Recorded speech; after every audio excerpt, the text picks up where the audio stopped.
tulus adalah kondisi yang sesungguhnya, berarti kondisi ingkang bener-bener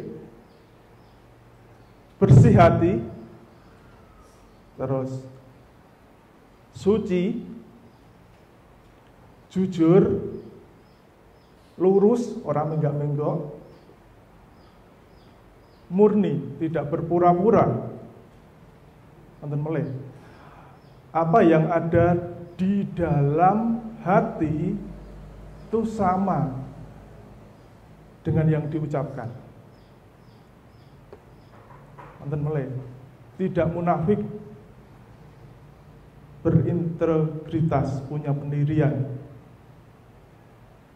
tidak punya agenda atau pamrih dalam melakukan sesuatu. Biasanya sing duwe agenda niku sinten?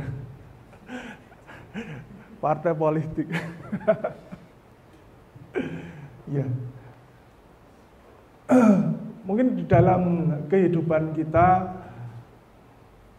sehari-hari kita tidak terlepas yang namanya ketulusan. Kadang kita sendiri ngelakoni tulus itu angel nggih, Bapak Ibu. Kadang di dalam kita bermasyarakat, di dalam kita dalam pekerjaan mungkin, di dalam keluarga, kita tidak terlepas dari kita tidak melakukan ketulusan. Saya ambil contoh di dalam kehidupan sehari-hari.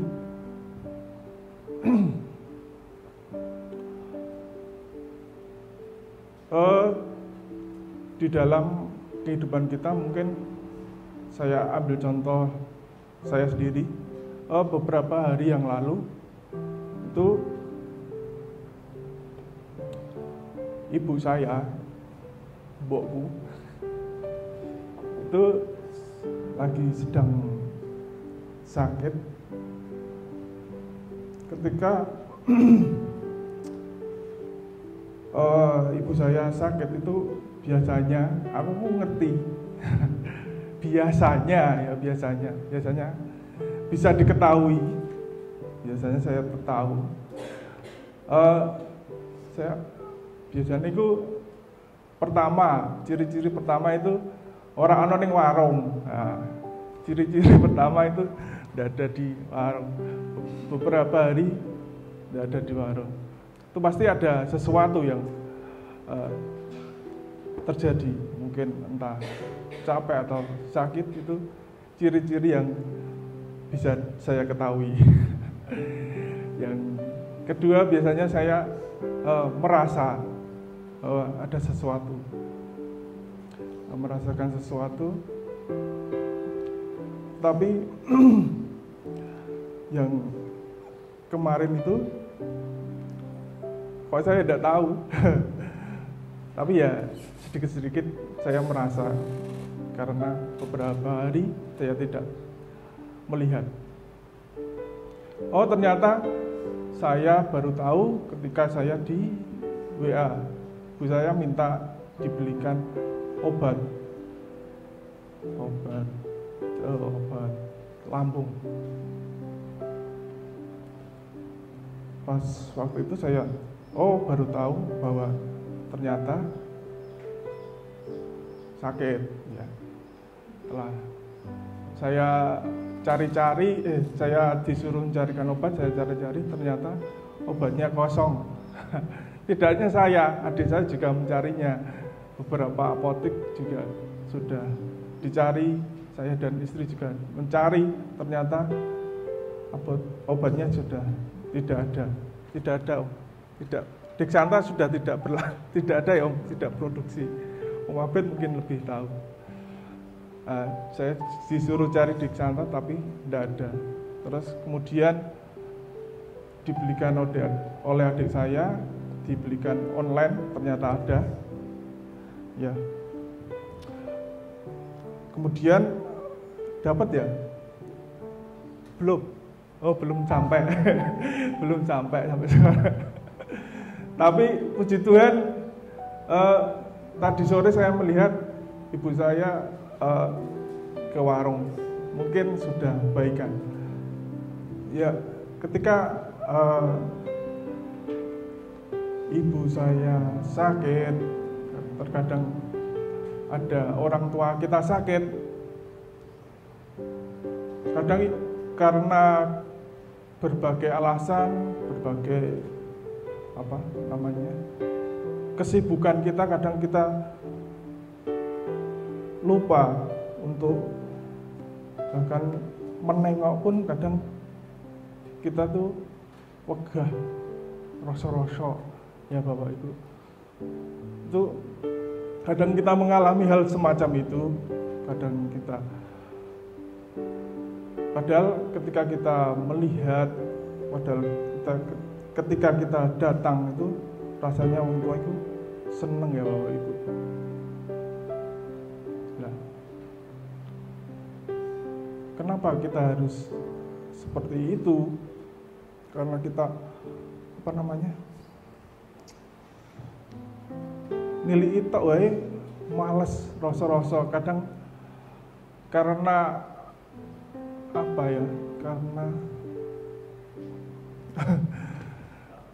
karena kesibukan ya, karena ada sesuatu hal yang lain, kadang milik wong loro mocoke, nah, karena kadang kita merasa tidak tulus ketika kita datang kepada orang lain, menjenguk orang lain. Tuhan tidak menginginkan hal tersebut. Ketika kita datang kepada orang lain, ketika kita membesuk orang ataupun yang lain, Tuhan ingin ketulusan yang ada di dalam hati kita semua. Dan anehnya lagi, hal-hal yang semacam itu kadang kita merasa itu hal yang wajar, lumrah dilakoni. Dan pagi ini saya mengingatkan dan melalui firman ini, tidak Bapak Ibu, itu tidak wajar. Kita harus jujur, itu tidak wajar. Itu hal yang salah di mata Tuhan. Ketika kita tulus melakukannya, ketika kita tulus mendoakan orang-orang yang sakit ataupun yang butuh dukungan doa, Tuhan akan menolong kita. Di dalam Yesaya 50 ini, Bapak Ibu, merupakan sebuah nubuatan tentang akan datangnya seorang Mesias yang memiliki ketaatan dan ketulusan hati di dalam tugas dan pelayanannya. Dan dengan ketulusan itu, maka pertolongan Tuhan tidak akan pernah terlambat. Bagaimana kita sebagai orang percaya dapat meneladani seorang hamba atau Mesias yang tulus sehingga layak mendapatkan pertolongan dari Tuhan.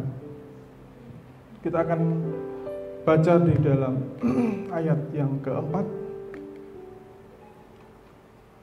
Tuhan Allah telah memberi kepadaku lidah seorang murid, supaya dengan perkataan aku dapat memberi semangat baru kepada orang yang letih lesu.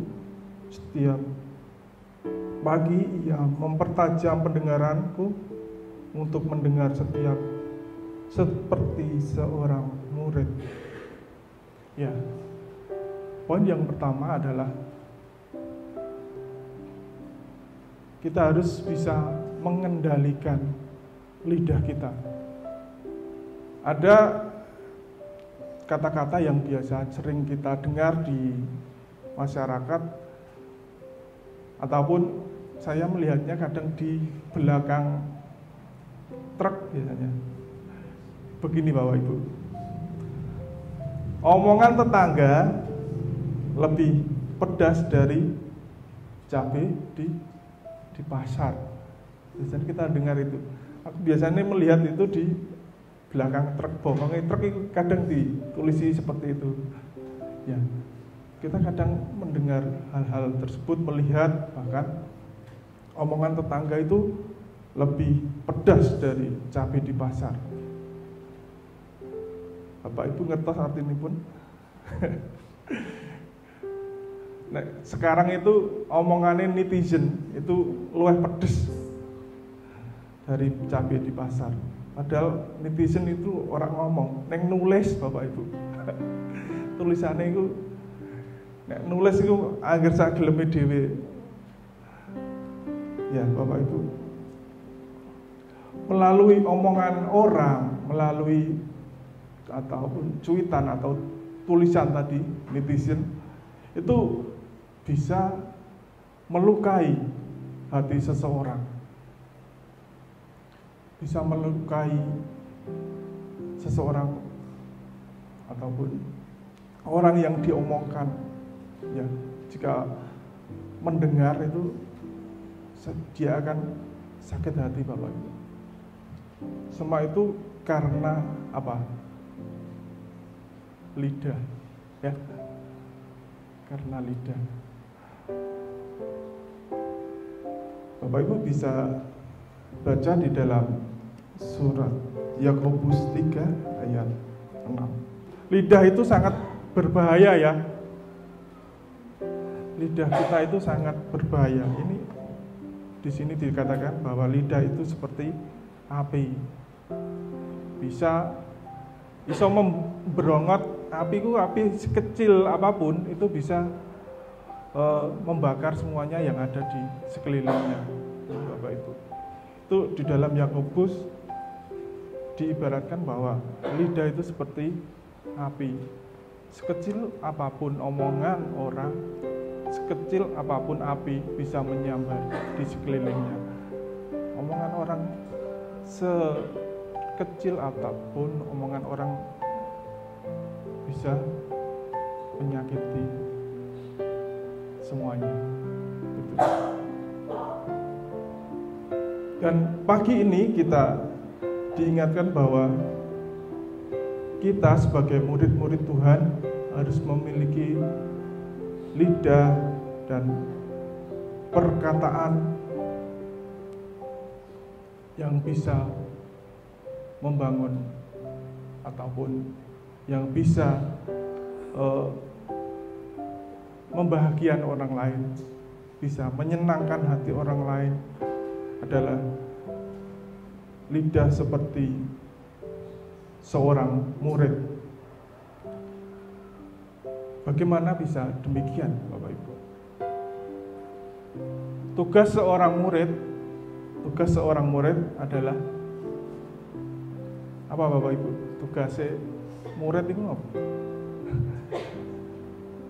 Belajar, okay? Belajar, tidak hanya belajar, terus belajar, tidak hanya sekali saja belajarnya, belajar dan terus belajar. Tidak mungkin seorang murid ujuk-ujuk bisa pinter ya, tanpa mereka belajar. Dia harus belajar setiap hari mungkin. Setiap hari napa boten Mbak Lena, Mbak Dinda, Mbak Sinau. Atau kalau ada apa PR dan ujian aja ya. Ya, ketika kita mau belajar dan belajar, kita pasti akan mampu dan bisa mendapatkan nilai yang bagus. Dan pagi ini kita harus belajar dan terus belajar supaya kita bisa ngandani wong, iso berbicara dengan baik, seperti ini aku juga harus belajar. Bisa ada di tempat ini, bisa di sini ini belajar juga. Ya, Bapak Ibu. Kita harus terus belajar dan belajar di dalam di dalam firman kita pada pagi ini. Kita harus belajar tentang firman Tuhan, itu yang diinginkan di dalam nats Alkitab pada pagi ini. Kita harus terus belajar firman Tuhan.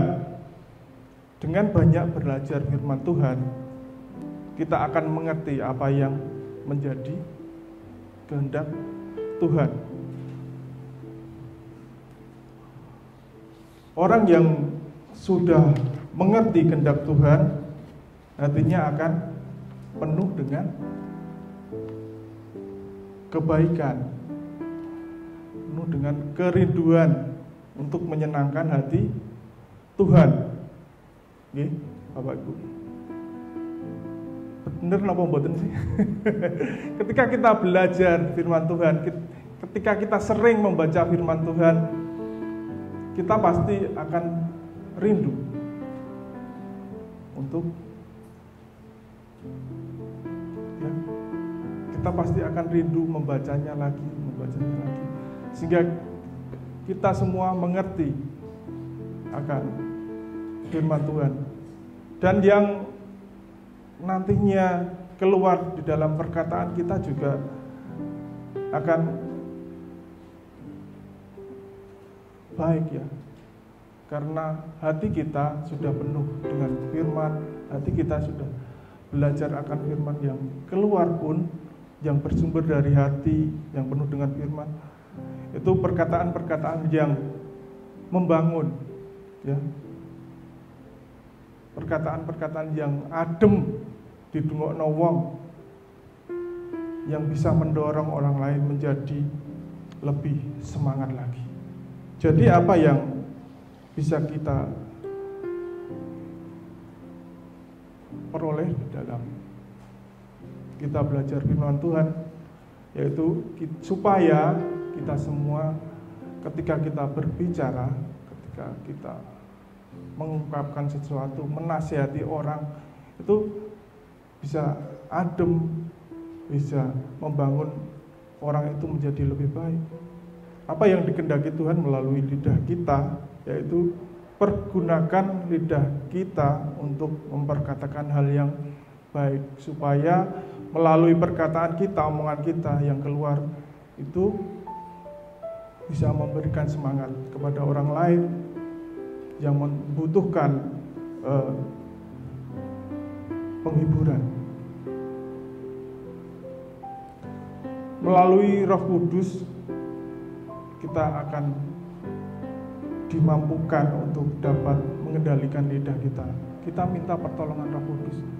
Kita tidak bisa serta-merta sendiri tanpa adanya pertolongan Roh Kudus untuk bisa mampu mengendalikan lidah kita. Yang ada malah kalau kita tidak dikendalikan oleh Roh Kudus, tidak minta pertolongan Roh Kudus, kita sakarpe dewe itu yang ada malah Bapak? Iya, malah jadi berantakan. Kita malah kadang bisa di dalam kehidupan kita, di dalam pelayanan pun kita kadang masih bisa memikirkan untung dan rugi dalam segala hal. Ya. Di dalam melayani Tuhan, aku entuk apa? Aku untung apa? Itu kadang kalau kita tidak minta pertolongan Roh Kudus, itu kita masih bisa berpikiran semacam itu. Aku untuk apa melayani Tuhan? Aku untungku apa melayani Tuhan? Itu Bapak Ibu. Dan poin yang kedua adalah di ayat yang ke-5b.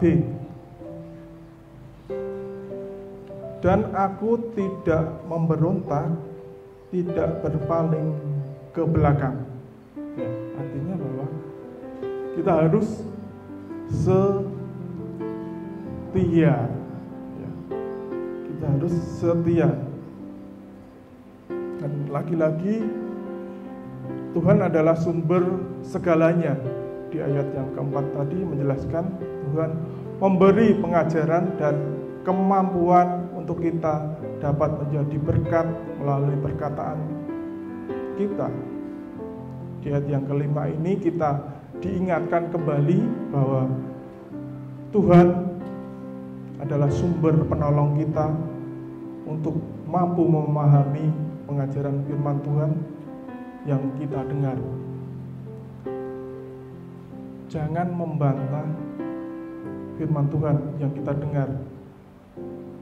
Jangan berhenti mengikuti Dia. Melalui firman-Nya kita telah mendengar bahwa sesungguhnya besar pengorbanannya, ya, pengorbanan Tuhan untuk kita. Pada awalnya kita adalah orang-orang yang banyak dosa dan kesalahan, tetapi Tuhan mampu menghapuskan dosa-dosa kita. Dia mau menggantikan kita, karena dosa itu harus ditebus, dosa harus digantikan, dan Tuhan itu mau menggantikannya untuk kita. Di ayat yang ke-6, aku memberi punggungku kepada orang-orang yang memukul aku, dan pipiku kepada orang-orang yang mencabut janggutku. Aku tidak menyembunyikan mukaku ketika aku dinodai.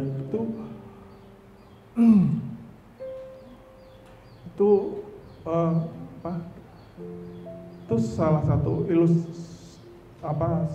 ilustrasi, atau kita diingatkan bahwa ini adalah di ayat yang ke-6 itu adalah wujud nyata pengorbanan Tuhan Yesus untuk kita.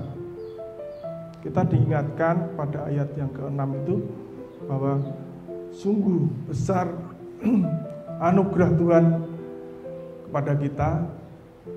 Dia yang menyelamatkan kita. Kita diingatkan di ayat yang ke-6 ini bahwa seorang Mesias yang rela memberikan dirinya untuk menjadi korban demi keselamatan kita semua, memberikan dirinya untuk disiksa, ya tadi, memberikan punggungnya kepada orang-orang yang memukuli Dia. Kita ingat pengorbanan Tuhan begitu besar untuk kita. Terus bagaimana sikap kita? Apakah hanya cukup mendengar saja, Bapak Ibu? Apakah cukup mendengar saja? Tidak, ya. Jangan hanya mendengar, tetapi tadi jangan memberontak dan jangan berpaling ke belakang.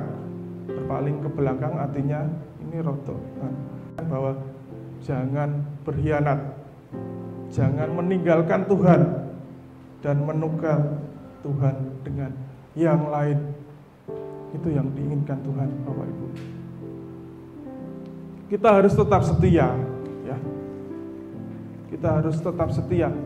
Ojo dijolke Tuhanmu iku. Tuhan sudah rela mati untuk kita, kenapa kok dijolke, ya?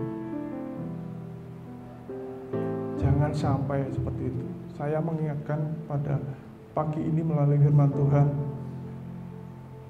yang sudah ngijolke Gusti Yesus iku ndang balik nanti bisa kecewa, karena begitu besar pengorbanan Tuhan buat kita. Sebagai penutup, Bapak Ibu, ketulusan tidak dapat dimiliki seseorang dengan sendirinya.